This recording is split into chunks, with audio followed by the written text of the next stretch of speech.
Our next speaker is Lila Rose of Live Action. She's going to be sharing, well, I told her she could share pretty much whatever she wanted to share about, but then we talked about it a little bit further, and we think the youth and how they're getting involved, what is happening in the pro-life movement, and what we're excited about moving forward. So if we could please welcome Lila Rose from Live Action.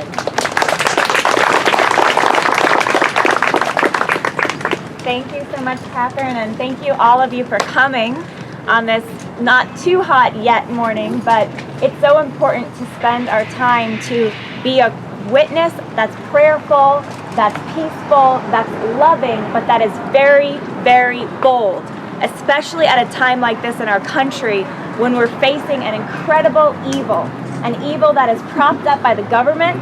Planned Parenthood is receiving over half of $1 billion every year in this country from taxpayers. An abortion chain that's killing, just this one chain at Planned Parenthood is killing over 320,000 of our preborn brothers and sisters every year in this country, almost 1,000 a day. And then of course we're here because we recognize that the child in the womb has human rights and human dignity, that they are our brothers and our sisters, that they're someone's son or daughter, someone's brother or sister, someone's grandchild, and they deserve our love and our care and our protection. So we're here to stand to rally for those children, but then also to rally for women, because we know that abortion doesn't empower women. We know from the brave testimonies of those like Silent No More and others that abortion does anything except empower a woman, but that abortion turns a woman against herself, against her own flesh and blood, and it breaks down that most intimate human connection between a mother and her child. And we're here because we know that our great country, Pasadena, but then all across our country, I'm in from DC and I'm from San Jose. There's a Planned Parenthood facility in San Jose. They're trying to build a mega facility in DC, that as long as we allow these facilities in our own neighborhoods, I mean, look where we are. We're at this park with these homes, beautiful little homes, and we're going to be walking a very short distance to a Planned Parenthood facility open for killing. And as long as we have these in our communities, we can't have peace in this country. And I think we all want peace. We want peace in our families, peace in our parishes, our churches, peace in our homes, but we can't have peace in this country if we allow the killing of the child in the womb, of the most innocent and the weakest member of our society. It's a very exciting time because our movement is thriving, it's growing. All of you are a testament to that you came out here. You guys are one of over, I think, 300 cities right now protesting Planned Parenthood, so we're part of a larger movement, but it's very exciting because people are rising up right now in a way that it's snowballing. So you can say it's been snowballing for the last several years, and we're reaching a new tipping point where people are saying enough is enough. We have to stand up. We can't be silent. We can't allow these atrocities to continue. They're calling for the defunding of Planned Parenthood. There's prosecutions that are happening at the state level. There's all kinds of activity happening politically, but most, I think, importantly, is grassroots, is individuals standing up in their communities. And young people right now poll as the most pro-life demographic. Many of you may have heard this already, but the young generation, millennials, are polling as the most pro-life demographic. And as the years progress, they're getting more and more pro-life because we see the window into the womb. We see that this is a child.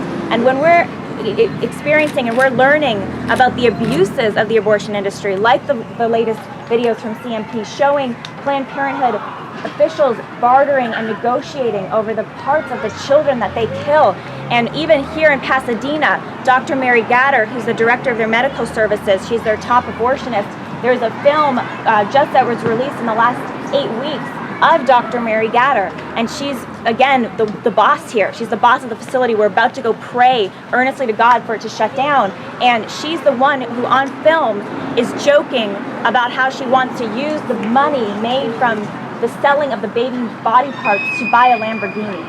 And there's this callous conversation, and there's a clear negotiation taking place where Dr. Gatter says, or the abortionist says to who she thinks is a tissue procurement company there to buy, and she says, well, I don't want to lowball whatever the price is going to be. So, she says, what about 75? And they came back and they said, well, we'll do 100. And she says, okay, sounds good. Well, when you're getting $100 per baby part, sometimes if you deliver an intact specimen, as they said on some of these tapes, the abortionists, they deliver the baby whole. So the baby is born, sometimes even alive, but the baby comes out whole because especially in the later term abortions, you need to induce labor. And so sometimes before they've had a chance to kill the baby, or because they don't want to poison the baby with a shot in order to harvest the organs because it would hurt the tissue. So they're going to deliver the baby whole, and then they're having these discussions about how much money they can make per part.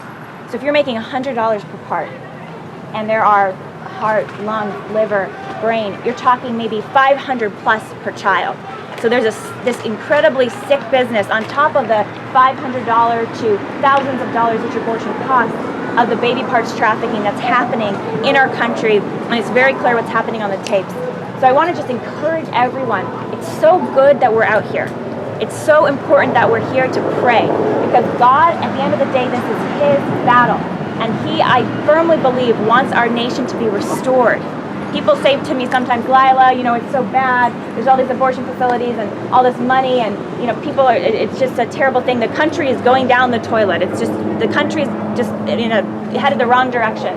And I say, well, unless we do something about it, yes, the country is headed the wrong direction. But when people stand up in faith and boldly educate their communities, are willing to get activated, go outside the facility, join 40 Days for Life, join the local groups that are doing such amazing work, and they're persistent. They don't just do it one Saturday, but they keep coming, they keep trying, they keep praying. God honors that, because God wants our country to succeed. He wants our nation to be restored. He wants the protection of His children in the womb. So I just want to encourage you to keep coming. Thank you so much for being here. Thank you, Catherine, and everyone for doing your amazing work and letting me crash your Pasadena protest. It's just amazing what you're doing.